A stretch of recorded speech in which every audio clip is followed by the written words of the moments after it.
मेरा नाम पंकज कुमार है। मैं एक्सप्लोर इंडिया यूट्यूब चैनल से आया हूँ और हमारे साथ एक ब्यूटीफुल लेडी जुड़े हैं। आपका नाम है?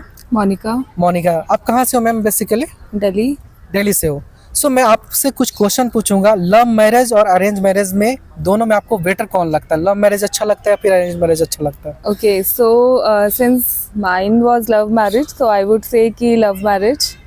आई don't have any experience about arrange marriage, so I will go for love marriage. Love marriage आपको क्यों बेटर लगता है? अरेंज मैरिज क्यों नहीं आपको बेटर लगता है? जैसे कि अरेंज मैरिज में एक्सप्लोर करने के लिए बहुत सारा थिंग्स होता है और लव मैरिज में आप पहले से उनको जानते हो, कुछ एक्सप्लोरेशन बचता नहीं है। तो आपको अरेंज मैरिज क्यों नहीं बेटर लगता है? ऐसा कुछ कारण बता सकते हैं? सी, अरेंज मैरिज में एज यू सेड कि लव मैरिज में आप ऑलरेडी एक्सप्लोर कर चुके होते हो, है ना, तो आप बंदे को जानते हो अच्छी तरीके से, ठीक है।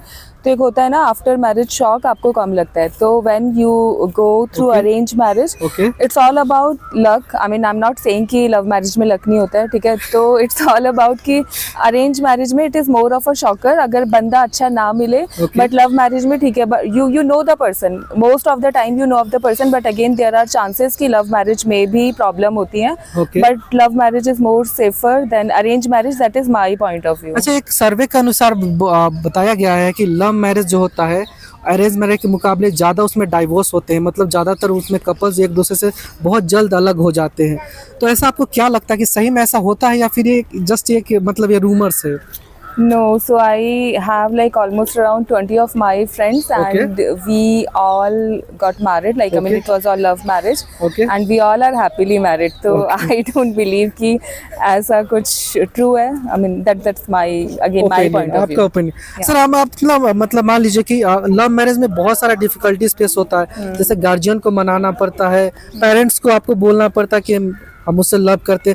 तो आपको क्या क्या डिफिकल्टीज फेस हुआ जब आप अपने पेरेंट्स को बताने गए आप अपने लव के बारे में? ओके, सो अभी आजकल के टाइम पे पेरेंट्स भी बहुत अंडरस्टैंडिंग है ना। तो अगर मैं बात करूँ डिफ़िकल्टी की, तो टू बी ऑनेस्ट ऐसा कोई डिफ़िकल्टी नहीं फेस हुआ, क्योंकि now parents are more understanding. They are like कि दे खुद ही अपने आप से पूछ लेते हैं, if you have someone you let us know, otherwise we will look out for you. तो अभी अगर प्रॉब्लम की बात करूं, और या फिर आप ये भी बोल सकते हो like the people who are living in metro city, शायद उनको थोड़ा कम प्रॉब्लम हर जगह पे होता है, ठीक है। उनको थोड़ा कम प्रॉब्लम फेस करने के लिए होगा। और the people who are from the B town और द सी टाउन, शायद उनके पास मतलब उनको थोड़ा ज़्यादा स्ट्रगल करना होगा। ओके। अच्छा, मान लीजिए उनसे कैसे मिले? आपका मतलब कहाँ पे मिले और कैसे उनको मिला? कितना दिन का रिलेशनशिप आप दोनों का था? So he was my college senior, and I knew him like he was 2 years elder to me. And senior थे तो मैं जानती थी। We started talking, then धीरे धीरे बात हुई, then we thought that okay we are compatible, thinking pattern same था, तो it's like। अच्छा, थिंकिंग पैटर्न सेम होना चाहिए क्या? अगर मान लीजिए रिलेशनशिप में अच्छा रहना है तो थिंकिंग पैटर्न दोनों का सेम होना चाहिए। उनका क्या थॉट्स है, आपका क्या थॉट्स है, क्या सिमिलरिटीज है दोनों के थॉट्स में? इट्स नॉट कि आप 100% सेम तो नहीं हो सकते हो, है ना। But again like there are always chances कि व्हेन आई एम सेइंग कि थिंकिंग पैटर्न सेम होना चाहिए, you should not bug the other person, ठीक है। It's all about the understanding. For an example, he is also working, I'm also working, ठीक है। so if he is having some issue, I should not bother him, ठीक है। I should give him his space, and apart from that there is always about trust। एक relationship में अगर आप हो तो you should have trust, that is the backbone of any relationship। अच्छा, आप कितने दिनों के बाद अपने गार्जियन को बताने के लगे कि जैसे हम ऑलरेडी रिलेशनशिप में है? कितने दिनों के बाद आपको हिम्मत बताना पड़ा, अपना जुटाना पड़ा ताकि उनको कन्विंस कर सके गार्जियन को? so I told them after 5 years। 5 years of relationship, okay। तब तक हम भी like I mean I was not sure ना कि ठीक है अभी बताना चाहिए या नहीं बताना चाहिए। So after 5 years when we decided that we should get married, then I told my parents. Okay. आपका पेरेंट्स जो होता है मतलब सडनली एक्सेप्ट के लिए कि उन्होंने भी लड़कों को देखा या उसके बाद एक्सेप्टेंस किए? No not suddenly. सो देखा, फैमिली से बात की, लड़के की फैमिली से बात की, and after like it was a process of 6 to 7 months, then दे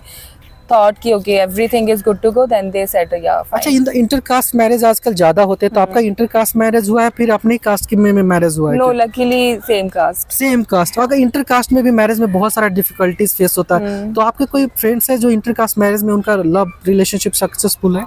हाँ, like they are friends of mine, they are not related in category wise, caste wise, but they all are happily married। Okay, thank you so much ma'am. आपका relationship अच्छा रहे, आप अपने मतलब husband से अच्छे से बात करें। Thank you so much. Welcome. Thank you so much sir.